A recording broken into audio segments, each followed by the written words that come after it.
Ito guys, bubuksan ko naman ngayon guys itong switch ng aircon na unit ng Deporte ko guys, kasi nakaraan nagpalit ako ng ng resistor block. Ngayon ang nagluloko ang switch na talaga. Titingnan ko kung baka sa mga electronic niya na yung guys, yung sira sa kapasitor, kasi actually ang nasisira nito palagi ang kapasitor niya guys, yung sa power supply. Tingnan nyo guys, naka-on yung susi ngayon. Yan, pan lang guys mayroon siya, wala siyang guys, tingnan nyo. Kasi actually pag on mo to dapat mag-on sa kagad, wala guys. Kaya ang problema nito ngayon guys, dito na sa switch. Kaya pakita ko sa inyo guys kung paano ito re-repairin yung switch. Alright. Sa pagbaklas dito guys, ito lang yung nyo guys, yung wire na kukunin.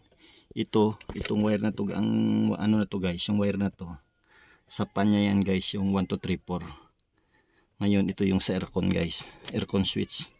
Itong wire na to sa akin dumami lang ito kasi nagpalit ako ng ng stereo. Nag-order ako online. Ito yun, yan, nagkaroon siya ng extension, kaya ito, yan. Kasi sa original niya na stereo, dito lang nakakabit yun pag bunot mo to wala na. Ngayon ito sa akin mayroon kasi nagpalit ako ng stereo, yung Android yung pinalit ko. Ito lang guys ang tanggalin, ito. Alright guys, nyo lang to guys, ito pagtanggal nito, iangat lang to guys, yung kulay gray. Ito yung yan guys, i-press nyo lang to, yung ito guys, yung kulay itim, i-press nyo para lalabas itong lock guys, lock itong gray. Mabubunot na kaagad yan. Tapos dito guys, yan, may pinipress din dito sa puwit yan, sa may bandang guys, yan, ito lang din i-press nyo, mabubunot na yan. Alright guys, yan sa akin kailangan ko pang tanggalin itong guys, yung sa stereo. Yan, ito guys, yan, ito na guys. Alright, bali ito pa.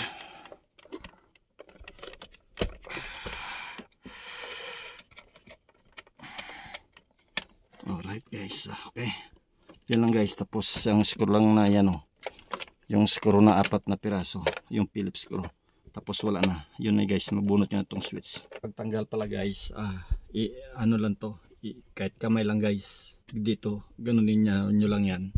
Tapos pag nakuha na yung lock dyan guys, dito sisikwatin nyo lang to guys pataas. Pag umangat na dito pataas yan guys, makukuha nyo na ito yung nito guys. Sa akin ito na guys, nakuha ko na yung nya, switch nya. Bubuksan ko ngayon ito guys, tutrubulin ko kung anong sira nito guys.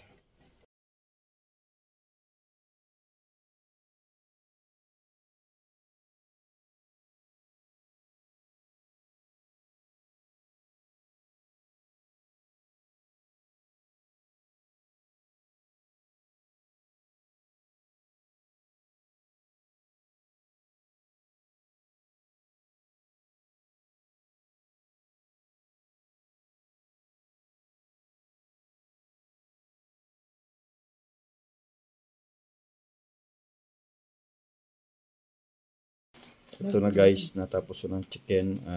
Ang sira niya is kapasitor, kasi ito yung kapasitor guys, ito yung nagsusupply sa kanya, ito yung power supply niya, kaya minsan walang power. Dati na mamatay siya tapos mabubuhay minsan, pero nga nung huli wala na talaga. Kaya nung chinik ko guys, itong tatlo na to, yan, wala na. Ito lang yung gumagana dati.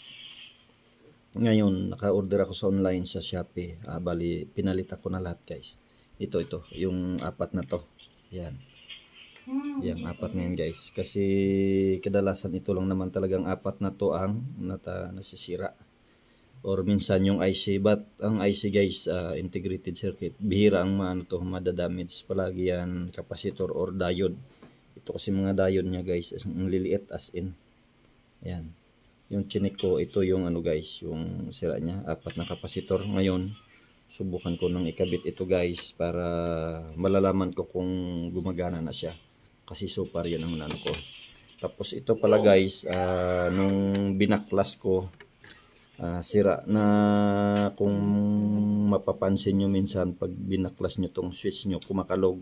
Kasi yung plastic na to guys, ito mga plastic niya dito, yung kinakapitan ng screw, nababasag. Kaya kasi sa sobrang tagal na na-expire na yung plastic, basag na. Yan, kahit hindi mo gagalawin yung screw, basag na. Kaya kung napapansin nyo guys, ito glue stick ito guys, glue stick tong nilagay ko. Yan, tinunawan ko siya ng glue stick. Glue stick lahat yan guys, yan. Tapos pinantay ko lang dito. Yan, kumuha ako ng sukat. Yan. Tapos yung ginawa ko guys, kung napansin nyo, mahaba na tong screw. Nagpalit ako ng screw kasi ang original na screw nito maiksi. Kaya na ang purpose nung nagpalit ako ng screw guys, kasi para maabot yung butas niya sa ilalim. Doon na siya kakapit kasi sa taas basag na. Bali ang purpose ng glue stick na to guys, may lalapatan lang itong board niya, yung power supply board niya. Magpantay lang kasi kung walang glue stick, hindi siya pantay. Lulubog yung switch, yung pindutan dito, yung yan lulubog yan. Nasaan na ba yun? Dito pala guys sa likod. Lulubog ito guys, lulubog ito pala. Lulubog itong board na to, yung circuit board niya. Hindi siya maabot ng push button na to guys. Hindi niya maabot ito. Kung lumubog yun, hindi niya maabot to. Kaya yun ang purpose nito guys. Yan. Tinunawan ko siya para lapat dito. Para pag push nyo ng button na to, maabot pa rin ito guys. Ito, maabot pa rin ito. Yan yung ano ko guys. Ito, glue stick yan. Glue stick. Pinantay ko lang. Tapos pumalit ako ng screw guys. Yun lang gagawin nyo guys. Yan lang yung maisishare ko. Alright guys. Ikakabit ko na doon. Itatry ko guys. Bye bye. Ito na guys. Nabalik ko na. Na-screw ko na siya. Yan. Kung napapansin nyo guys. Yan. Lapat yan guys. Yan. Para pag pinos yung... dala isaglit guys. Babalik ta rin ko ulit. Para pag pinupos itong push button na to guys, yan, switch button, maaabot niya guys, maabot niya yung button dito sa loob. Hindi aatras itong ano guys, yung panel board, yung power supply board niya. Yan guys, hindi ko ganong may paliwanag sa inyo guys kasi hindi ako nag-aral ng electronics. Kahit ni isang pisa nito hindi ko pinag-aralan. Experience lang kasi electrical ang napag-aralan ko, no? Pero hindi rin natapos. Bali experience lang guys. Sometimes nanonood din ako sa YouTube. Yan. Kung paano ito ititis sa mga kapasitor to, mga resistor yan guys. Para may ideya lang ako. Kaya hanggang dyan lang mapaliwanag ko sa inyo guys. Hope na makatulong sa inyo. Ito yung pinalitan natin guys. 4 na kapasitor. Yan. 4 lang. Kasi ito yung may problema. Ito kasi yung nagbibigay ng supply sa aircon. 3 yung na-damage kanina nung tinis natin guys. No? Tsaka yung tester ko guys, mamahalin pa naman ito sa brother-in-law ko to. Nasira guys. Naputol na yung switch niya. Ito, naputol. Sa kanya itong ano na to, yung plug. Iba kasi yung tester ko nandun sa bahay. Sinerch ko ito sa internet. Mahal pala ito guys. Nasa 40,000 halos ito. Kaya kailangan ko siyang orderan. Mayroon naman siya na order online. Alright, balik tayo dito guys. Yan. Ito lang guys, yung pinalitkan ko. Yan. Bali ang pagsulda nito guys, lalagyan nyo na kagad siya ng pundong ano dito guys, lead, soldering lead. Tapos yung pinagtanggalan nyo, lagyan nyo rin ng kunting lead para pag ininit lang to guys ng soldering iron, didikit ka agad siya kasi ito guys, yung ano nito, yan, sobrang ano, halos sakto lang yung kita nyo naman yung ano niya, yung sobra niya, liit din, yan, kung makita nyo, sobrang liit to.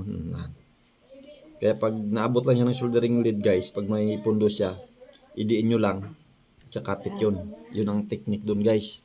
Iinitin nyo lang to, basta may pundo lang yung pinagtanggalan nyo at saka yung kapasitor, punduhan nyo lang ng kunting soldering lead. Pag ininit, didikit kagad yan guys.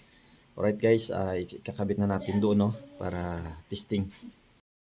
Ito na guys, nakabit ko na siya guys, yung ano natin, yung aircon switch. Actually lahat ito guys, hindi ito gumagana nung binaklas natin, no. Ngayon isususi na natin guys para may pakita ko sa inyo kung anong resulta ng ginawa natin. Kasi nung una, resistor ang inuna kong tinrobol, nagpalit ako ng black resistor. Ganun pa rin yung nangyari guys nung after ilang days. Sometimes gagana, sometimes hindi. Pag inon ang susi, iilaw lang siya guys. Pag nag-start na, nawawala na yung power dito guys. Kaya ngayon guys, ito yung share ko sa inyo na naman.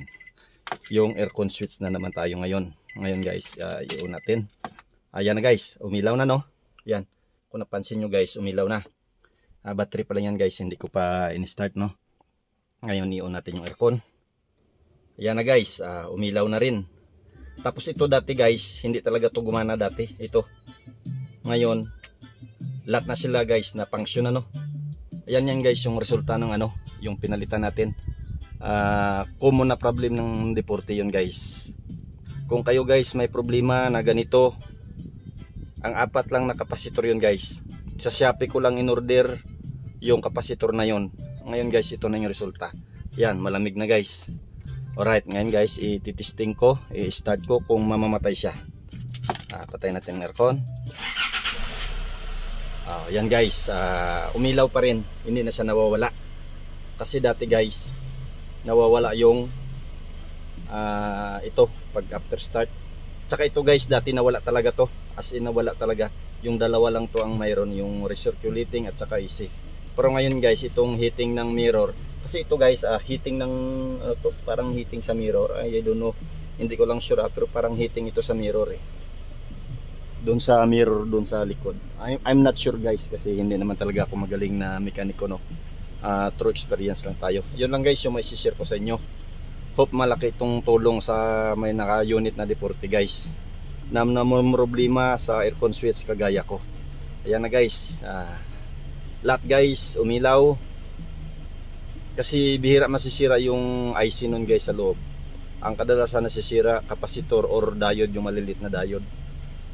Ngayon guys, happy ako kasi kung aalis man ako, alam kong hindi mahirapan si Mrs. kasi dito sa atin sa Pilipinas napakainit. Importante yung size, yung aircon. Kaya yun lang guys ang masishare ko sa inyo. Inano nyo to guys, trin-roble shot. Mga 1 oras ko lang to guys ginawa, natapos kagad. Kung kayo man guys may problema, ang masishare ko, order kayo sa Shopee ng 4 na kapasitor. Kung hindi kayo marunong magsolda, pumunta lang kayo sa ano guys, sa mga electronic shop. Makisuyo kayo, sir, pakitanggal nito, pakisolda na nito. Yun lang guys ang gagawin nyo.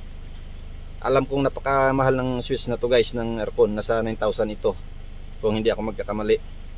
Pero itong na-share ko guys sa inyo, alam ko malaking tulong ito. Ang bili ng kapasitor na yun guys, kasama yung shipping, around 200 plus ko lang nakuha kasi sale nung time na yun. Kaya in-order ko kagad. Matagal kong hinanap sa Shopee yung nakita ko rin. Legit guys, legit yung ano, yung kapasitor. Galing pa ito ng ano guys, labas China. Pero maganda siya guys, tingnan nyo. Alright, ayun lang guys. Bye bye. Hope malaking tulong ito sa inyo guys. Ingat kayo palagi.